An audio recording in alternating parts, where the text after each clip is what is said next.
अस्सलाम वालेकुम नाज़रीन, ज़िंदगी आपकी मुंतज़िर है कि आज का ये एपिसोड एसएडी से मुताल्लिक़ है। एसएडी यानी सोशल एंजाइटी डिसऑर्डर, ज़हनी परेशानी की वो बीमारी है जिसमें मरीज़ खुद एतमादी में कमी का शिकार होता है और अक्सर जो है लोगों से मिलने जुलने से घबराता है या पब्लिक प्रेजेंटेशंस में भी बात करते हुए बहुत घबराता है। एसएडी या खुद एतमादी में कमी को समझाने के लिए हम आपको दिखाते हैं शॉर्ट स्टोरी। ये फराज हैं जो कि बचपन से एसएडी यानी सोशल एंजाइटी डिसऑर्डर का शिकार है। जैसे जैसे फराज बड़ा होता गया और जब उसने एक कंप्यूटर इंस्टीट्यूट में दाखिला लिया, इसका खुद एतमादी में कमी का मसला इतना बढ़ चुका था कि उसने लोगों में घुलना मिलना बिल्कुल छोड़ दिया।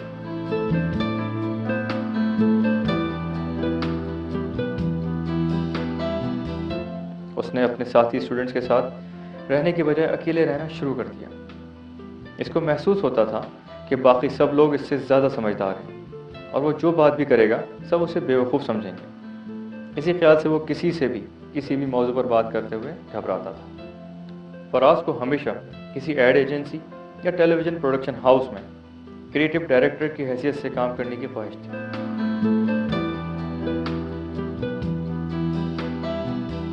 इसी सिलसिले में जब उसे एक टेलीविज़न चैनल पर इंटरव्यू और प्रेजेंटेशन के लिए बुलाया गया तो उसे इंटरव्यू शुरू होने से पहले ही शदीद घबराहट शुरू हो गई।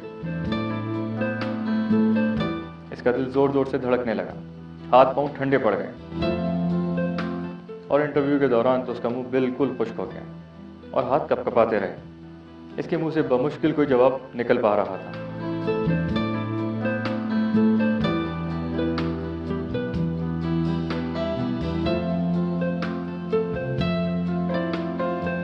हालांकि इस इंटरव्यू के लिए उसने कई हफ्ते तैयारी की थी। इस तजुर्बे के बाद उसमें दोबारा इंटरव्यू देने की हिम्मत नहीं हो पा रही थी।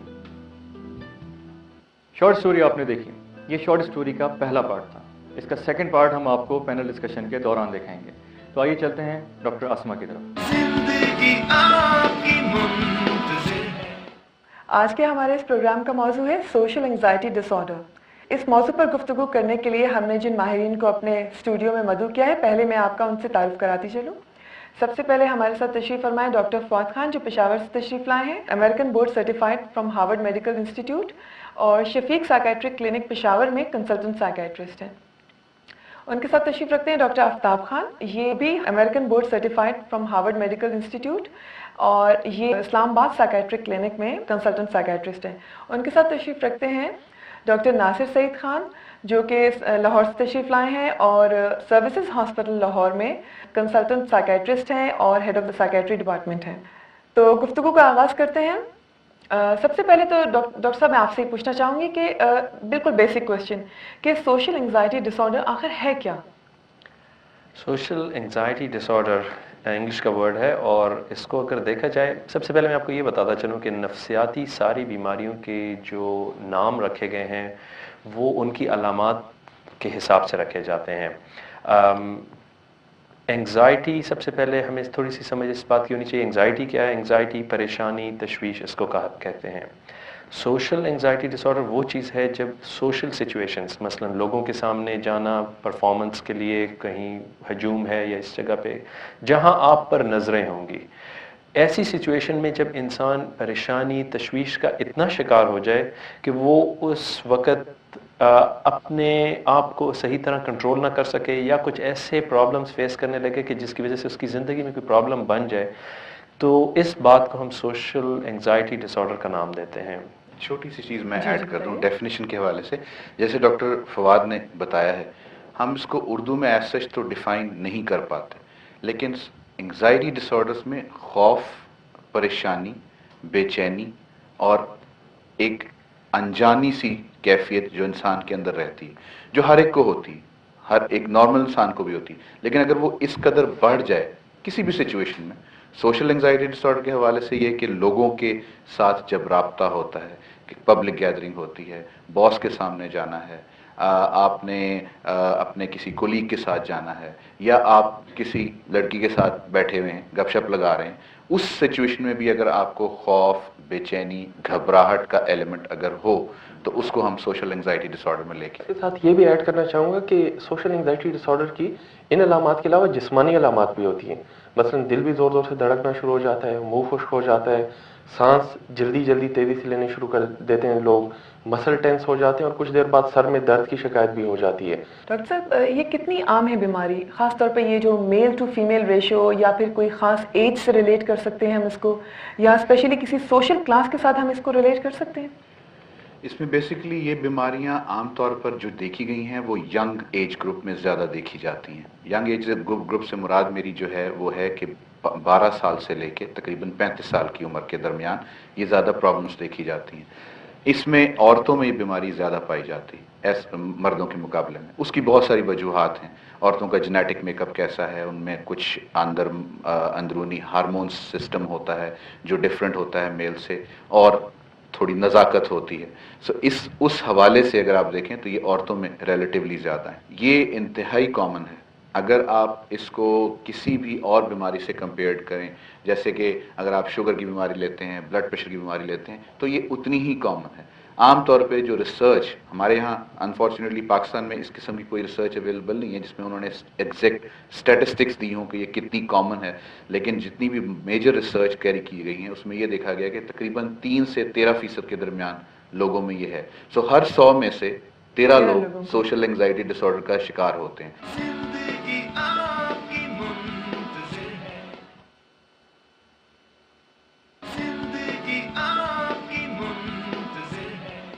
डॉक्टर साहब, मैं आपसे पूछना चाहूँगी कि कोई ख़ास वजूहात होती हैं इस सोशल एंजाइटी डिसऑर्डर की, और स्पेशली इस चीज़ पर मैं वजाहत चाहूँगी कि क्या ये मौरूसी बीमारी है?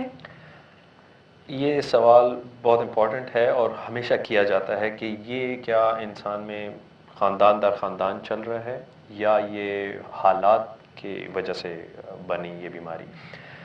एक्चुअली आंसर इज़ कि ये दोनों वजह से होती हैं। जेनेटिक्स भी एक रोल प्ले करते हैं और इंसान की ज़िंदगी की इब्तदाई उम्र जो होती है उसमें जो हालात होते हैं वो बहुत ज़्यादा रोल प्ले करते हैं, और फिर किसी ख़ास मौके पर ये बीमारी आश्कारा सी हो जाती है। तो कोई एक मुस्बत इसका ये जवाब नहीं है कि ये सिर्फ मौरूसी है या ये इस तरह है या उस तरह है। बेसिकली 2-4 चीज़ों की कम्बिनेशन होगी तो ये बीमारी होगी। लोग पूछते हैं शुगर की बीमारी क्यों होती है, राइट? शुगर की बीमारी इसलिए होती है कि इंसुलिन जिस्म में नहीं बन रही। मेंटल इलनेसेस में भी अनफॉर्चुनेटली ये एक कंट्रीब्यूटिंग फैक्टर है। एंजाइटी या कोई भी मेंटल इलनेस जब भी होगी मींस कोई केमिकल इम्बैलेंस या कोई चीज़ ऐसी हो गई। क्यों हो गई उसकी वजूहात जैसे डॉक्टर फवाद ने कहा कि बेशुमार हो सकती हैं, लेकिन वो केमिकल चेंज हो सकता है। हमें सर्दी लगती है, हमें गर्मी लगती है। सेल्स और खुलिये किस चीज़ से बनते हैं? कार्बन, हाइड्रोजन, ऑक्सीजन से, राइट? उसमें डिस्टर्बेंस होती है। अगर कोई विजिबल डिस्टर्बेंस हो जाए तो वो हमें नज़र आ जाती है, लेकिन अनफॉर्चुनेटली जो मेंटल बीमारियां हैं वो हमें नज़र नहीं आती। डिस्टर्बेंस वहाँ पे भी होती है। दिमाग के जो खुलिये हैं, जो सेल्स हैं, उनके आपस में कनेक्शंस हैं जिनके दरमियान एक रब्त है, एक तसलसल है, एक फ्लो है, राइट? वो फ्लो डिस्टर्ब होता है, कुछ केमिकल इम्बैलेंस होता है और उसकी वजह से बीमारी होती है। जी। ख़ास तौर पे यही चीज़ में मैं पूछना चाह रही थी कि आम जिंदगी पर अब सोशल एंजाइटी डिसऑर्डर किसी को है तो उसकी आम जिंदगी किस तरह मुतासिर हो सकती है? उसकी जॉब में क्या फ़र्क पड़ सकता है? अगर स्कूल में पढ़ता है तो क्या क्या प्रॉब्लम्स उसको फेस कर सकते हैं? बज़ाहिर एक ये वो बीमारी जो किसी को नज़र नहीं आती, लेकिन इसका असर जो है वो बहुत गहरा होता है और इंसान के लिए इतने बड़े मसले पैदा हो जाते हैं, क्योंकि या तो उस सिचुएशन में जाने से वो इतना डरता है कि वो जाता ही नहीं है, या अगर उस सिचुएशन में चला जाए तो उसको इतनी घबराहट और बेचैनी होती है कि बहुत ज़्यादा तकलीफ में से उसको गुजरना पड़ता है और किसी और चीज़ पर तवज्जो नहीं दे सकता। तो ज़िंदगी के ऊपर बहुत उसके अलावा ये होता है कि कुछ लोग जो हैं वो खुद से दवाइयाँ खा के अपने आप को सुकून की गोलियाँ खाना शुरू कर देते हैं, कोई और नशे की आदतें, तो बहुत सारी मसाइल इसके साथ पैदा हो जाते हैं। इसके साथ ज़िंदगी बड़ी मुश्किल है और कई लोग होते हैं जो कि खुदकुशी के बारे में भी सोचना शुरू कर देते हैं कि ऐसी ज़िंदगी गुजारने से तो बेहतर है कि ज़िंदगी ना हो। डॉक्टर साहब, एक मैं आपसे बात पूछना चाहूँगी कि क्या सोशल एंजाइटी डिसऑर्डर के साथ कोई और नफ्सियाती बीमारी भी मरीज़ को हो सकती है जो कि एग्रीवेट करे उसकी कंडीशंस को? जहनी बीमारियां आइसोलेटेड नहीं होती, यानी अलहदा नहीं होती। وہ بہت ساری اور چیزوں کے ساتھ ملی ہوتی ہیں. میرے اپنے ایکسپیرینس میں اور کتابوں میں بھی جیسے لکھا ہوا ہے, یہ سوشل انگزائٹی ڈس آرڈر عموماً اور انگزائٹی ڈس آرڈرس کے ساتھ دیکھا جاتا ہے. مثال کے طور پہ ایک پینک ڈس آرڈر ہے جس میں آدمی پر اچانک ہیبت طاری ہو جاتی ہے, یہ اس کے ساتھ بھی ہوتا ہے.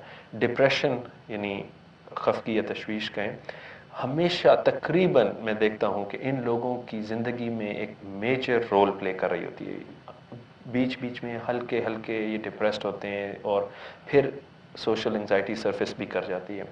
تو کیا پاگل پن یا دیوانہ پن اس کے ساتھ ایسوسیٹ ہے؟ نو, ناٹ ریئلی, انلیس کہ وہ ایک سیپریٹ بیماری کے طور پہ ہے. لیکن بہت ساری اور ڈپریشن انگزائٹی کی جو مطلب ان سب کی ڈفرینٹ اور سب کلاسیفیکیشنز بھی ہیں بہت, اور ڈپریشن کی کئی قسمیں ہیں, انگزائٹیز کی کئی, یہ ساری تقریباً اکٹھی ہم اکثر دیکھتے ہیں. آئسولیٹڈ کیسز ایکچولی میرے خیال میں ہیں, اور میرے کولیگ سے میں پوچھوں میرے خیال میں تو ریئر ہوتے ہیں. آئسولیٹڈ کیسز کی بات فواد وہی ہے نا کہ بیسکلی ہم تک یا کسی بھی ڈاکٹر تک جب تک مریض رابطہ کرتا ہے وہ صرف سوشل انگزائٹی نہیں رہتی, کیونکہ بے چینی, خوف, گھبراہٹ اس کو ہو رہی ہے لیکن وہ اس کو بیماری نہیں تصور کر رہے. اور گھر والے بھی اکثر, ہمارے گھروں میں یہی ہوتا ہے, او کیوں گھبراتے ہو, ادھر جانے سے گھبراتے ہو, اس میں گھبرانے کی کون سی بات, چلو آؤ میں لے چلتا ہوں. بلکہ مذاق اڑانا شروع. ایگزیکٹلی.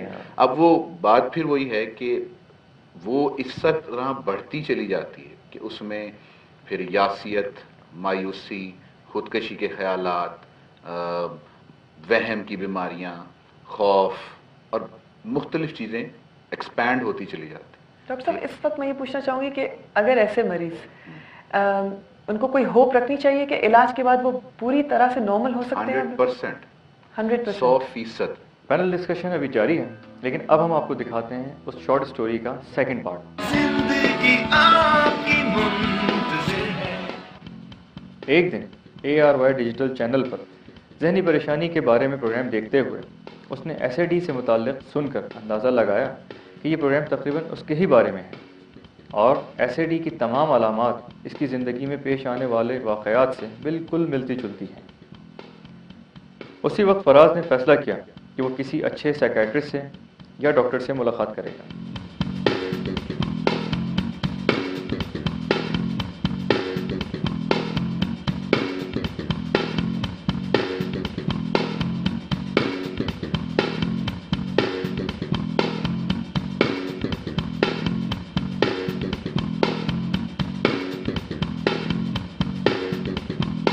ڈاکٹر نے فراز کو بتایا کہ جس ذہنی پریشانی کا وہ شکار ہے اسے سوشل انزائٹی ڈس آرڈر کہا جاتا ہے, اور یہ بیماری مکمل طور پر قابل علاج ہے.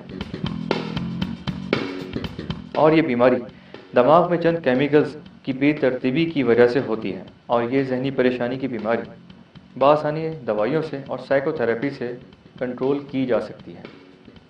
چند مہینوں میں ہی باقاعدہ علاج اور سائیکو تھراپی سے فراز نے اپنے اندر ایک نئی خود اعتمادی محسوس کی. ڈاکٹر سے ملنے کے بعد اسے احساس ہوا کہ اس کا یہ درست فیصلہ کتنا فائدہ مند ثابت ہوا, جس نے اس کی زندگی بالکل بدل دی. ہر پل ایک نئی امنگ, ایک نئی رنگ ہے, گر ہو امید دل میں, ہر شب کے بعد سحر ہے, زندگی آپ کی منتظر ہے, زندگی آپ کی منتظر ہے, زندگی آپ کی منتظر ہے, زندگی آپ کی منتظر ہے.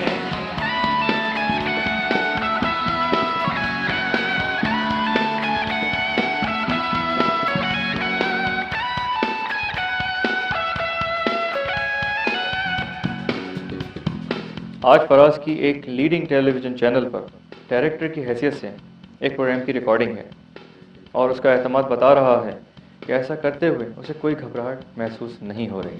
ہر پل ایک نئی امنگ, ایک نئی رنگ ہے, گر ہو امید دل میں, ہر شب کے بعد سحر ہے, زندگی آپ کی منتظر ہے, زندگی آپ کی منتظر ہے, زندگی آپ کی منتظر ہے, زندگی آپ کی منتظر ہے, زندگی آپ کی منتظر ہے.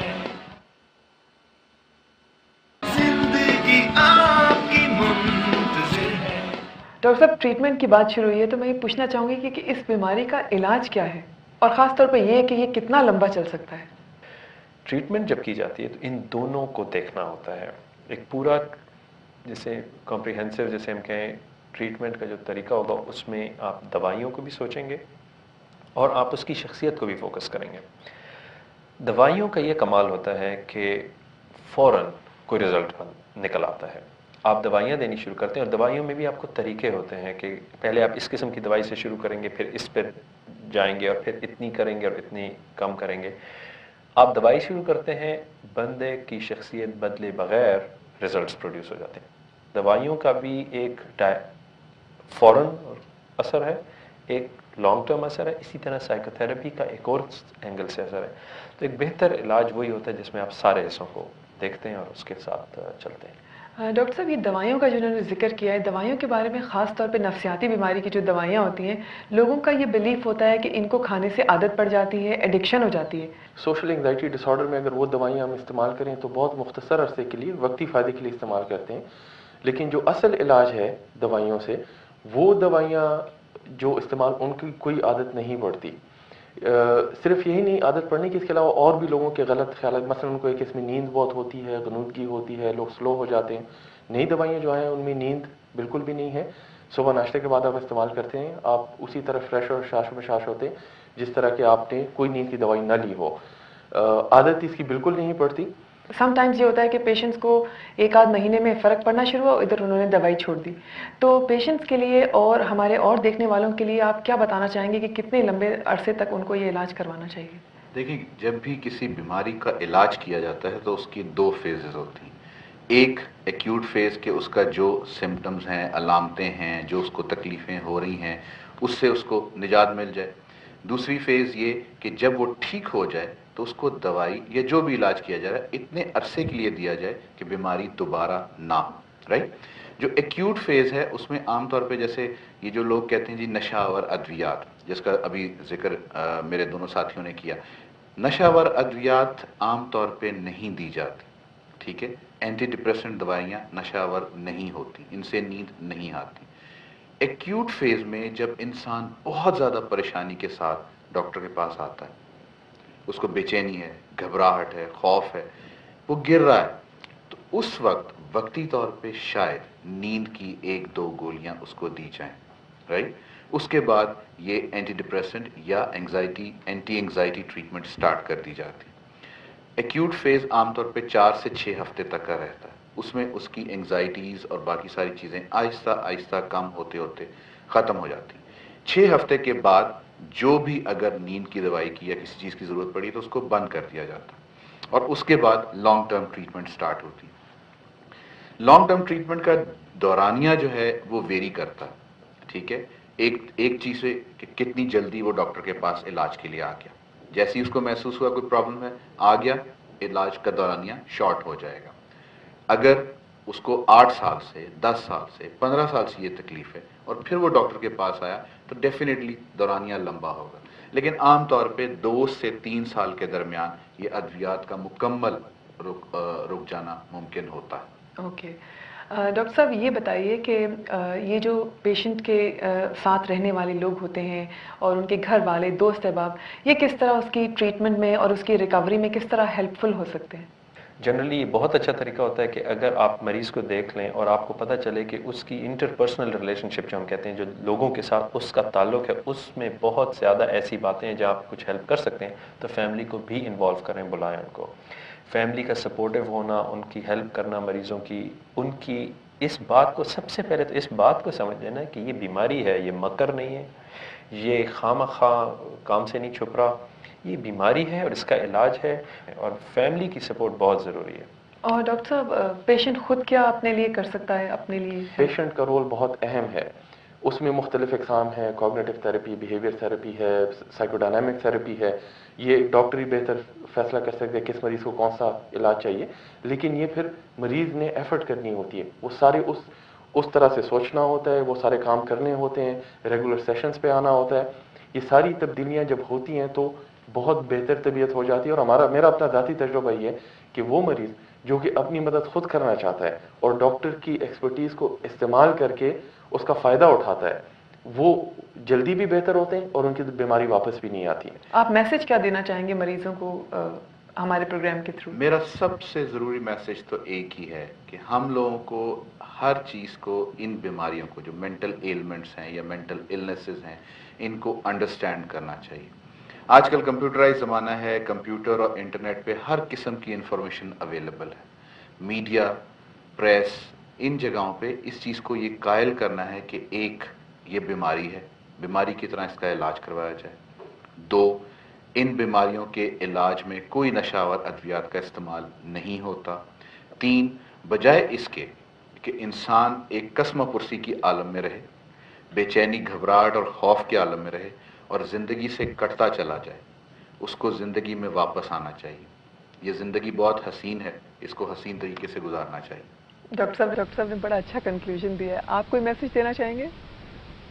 میں یہ ایک اور میسج انہی کا بیسک میسج ہے، اس میں یہ ایڈ کروں گا، ایک جملہ ہے، نیم حکیم خطرہ جاں۔ بہت سارے مریض جب ہم ان کو دوائی دیتے ہیں وہ کچھ استعمال کرتے ہیں پھر خود رد و بدل کرتے ہیں۔ میری نظر میں مریضوں کو میری یہ وہ ہے سجیشن ہے کہ پلیز یہ کام مت کریں، جس چیز کو آپ نہیں سمجھتے اس کے ساتھ چھیڑ چھاڑ نہ کریں۔ ایک آپ اپنی بیماری لمبی کر رہے ہیں اور ایک آپ کو کوئی نہ کوئی پرابلم ہو سکتا ہے۔ اور ڈاکٹر صاحب آپ ہمارے پروگرام کے تھرو کیا میسج دیں گے دیکھنے والوں کو اور پیشنٹس کو؟ میرا میسج بھی ان سے ملتا جلتا ہی ہے کہ جب ذہنی بیماریوں کی بات آتی ہے، چاہے وہ سوشل انگزائٹی ہے یا کوئی اور بیماری ہے، تو ہمارے ذہن میں پاگل پن کا خیال آتا ہے، ہمارے ذہن میں آتا ہے احساس کمتری کا خیال آتا ہے، اور نہ یہ بات ہم کسی سے شیئر کرتے ہیں، اور اسی وجہ سے جب کسی کو ہوتی ہے تو اس کو یہی لگتا ہے کہ شاید میں ہی ایک اکیلا بندہ ہوں جس کے ساتھ یہ مسئلہ ہے۔ یہ بیماریاں بہت عام ہیں، اس بیماری ہونے سے آپ پاگل نہیں ہیں، آپ کوئی کمزور انسان نہیں ہیں، ان کا علاج موجود ہے، تو آپ اس کا علاج کروائیے اور بہتر زندگی گزاریے۔ اوکے، تو ناظرین آج کا آپ نے ہمارا پروگرام دیکھا اور بہت ہی انفارمیٹیو ڈسکشن کی ہم نے۔ نیکسٹ ٹائم ہم پھر حاضر ہوں گے ایک نئے موضوع کے ساتھ اگلے ہفتے۔ تب تک کے لیے اجازت دیجیے، خدا حافظ۔ ہمارا آج کا پروگرام آپ نے دیکھا، پینل ڈسکشن آپ نے سنا، شارٹ اسٹوری آپ نے دیکھی، یقیناً کچھ باتیں آپ پہ ضرور واضح ہوئی ہوں گی۔ اگر آپ بھی ایسی ہی کسی ذہنی پریشانی کا شکار ہیں یا ایسی کسی بیماری میں مبتلا ہیں تو فوراً اپنی کیس ہسٹری ہمیں بھیجیں تاکہ ہم آپ کو صحیح گائیڈ کر سکیں۔ اس کے لیے ہمارا ای میل ایڈریس نوٹ کر لیجیے، zindagi_muntazir@hotmail.com، zindagi_muntazir@yahoo.com۔ ہماری کوشش یہی ہے کہ اس پروگرام کے ذریعے لوگوں کو آگاہ کیا جائے کہ ذہنی پریشانیاں یا نفسیاتی بیماریاں مکمل طور پہ قابل علاج ہیں اور یہ دنیا بھر میں عام ہیں۔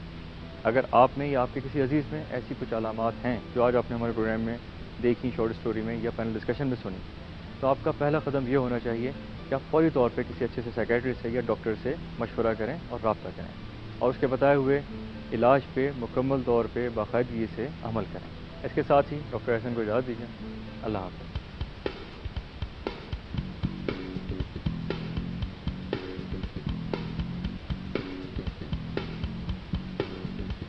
ہر پل ایک نئی امنگ، ایک نئی رنگ ہے، گر ہو امید دل میں، ہر شب کے بعد سحر ہے، زندگی آپ کی منتظر ہے، زندگی آپ کی منتظر ہے، زندگی آپ کی منتظر ہے، زندگی آپ کی منتظر ہے۔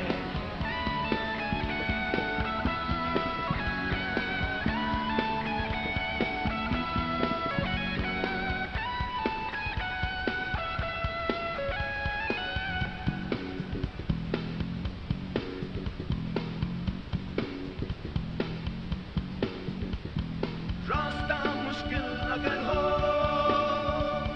یا دشوار تھوڑا سفر ہو، حوصلہ چھوڑ دینا تو جیون نہیں، راہ کو چھوڑ دینے سے حاصل ہے کیا؟ گر ہو امید تو مشکل کچھ نہیں، ناکامی ہے جہاں کامیابی بھی وہاں، گر ہے رہنما تو کیا فکر ہے،